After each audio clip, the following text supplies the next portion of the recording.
Utilization of an extreme ideology and a tragic error by the Supreme Court, in my view.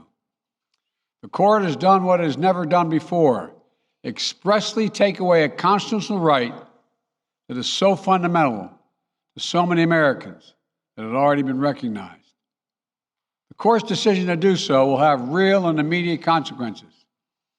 State laws banning abortion are automatically taking effect today, jeopardizing the health of millions of women, some without exceptions. So extreme that women could be punished for protecting their health. So extreme that women and girls were forced to bear their rapist's child.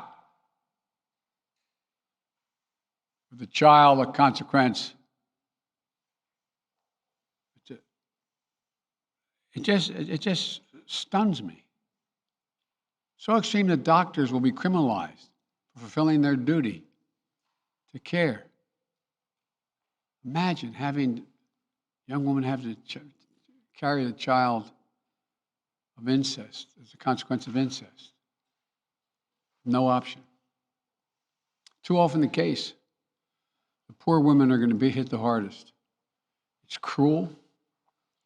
In fact, the court laid out state laws criminalizing abortion that go back to the 1800s as rationale. The court literally taking America back 150 years. This is a sad day for the country, in my view. But it doesn't mean the fight's over.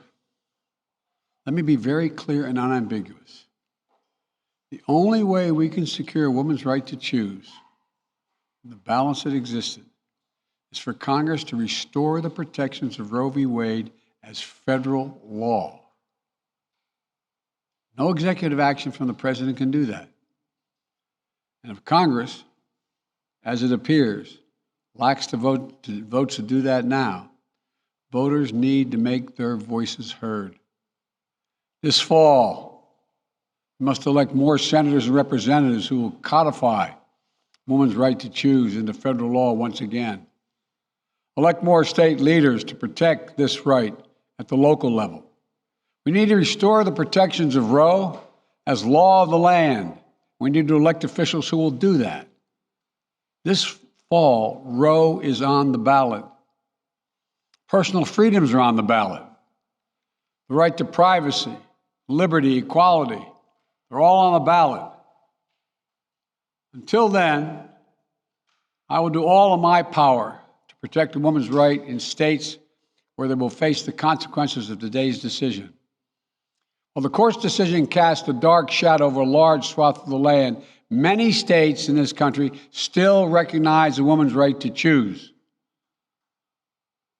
So, if a woman lives in a state that restricts abortion, the Supreme Court's decision does not prevent her from traveling from her home state to the state that allows it. It does not prevent a doctor in that state from treating her.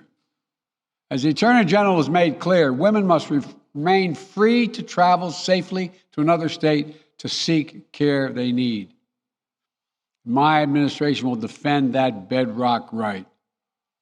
If any state or local official, high or low, tries to interfere with a woman's exercising her basic right to travel, I will do everything in my power to fight that deeply un-American attack.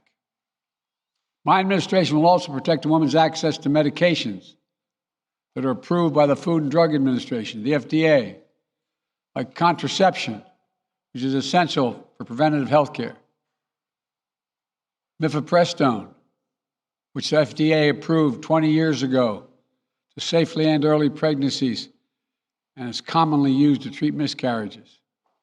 Some states are saying that they'll try to ban or severely restrict access to these medications.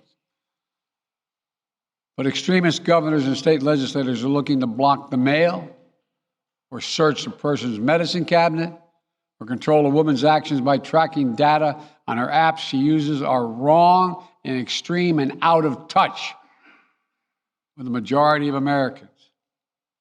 The American Medical Association, the American College of Obstetricians and Gynecologists, wrote to me and Vice President Harris stressing that these laws are not based on are not based on evidence and asking us to act to protect access to care. They say by limiting access to these medicines, maternal mortality will climb in America. That's what they say. Today, I'm directing the Department of Health and Human Services to take steps to ensure these critical medications are available to the fullest extent possible.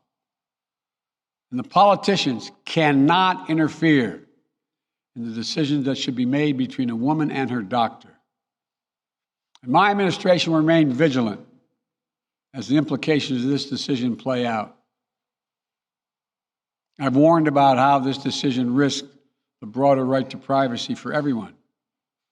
That's because Roe recognized the fundamental right to privacy that has served as a basis for so many more rights that we've come to take for granted, that are ingrained in the fabric of this country. The right to make the best decisions for your health. The right to use birth control, a married couple in the privacy of their bedroom, for God's sake. The right to marry the person you love.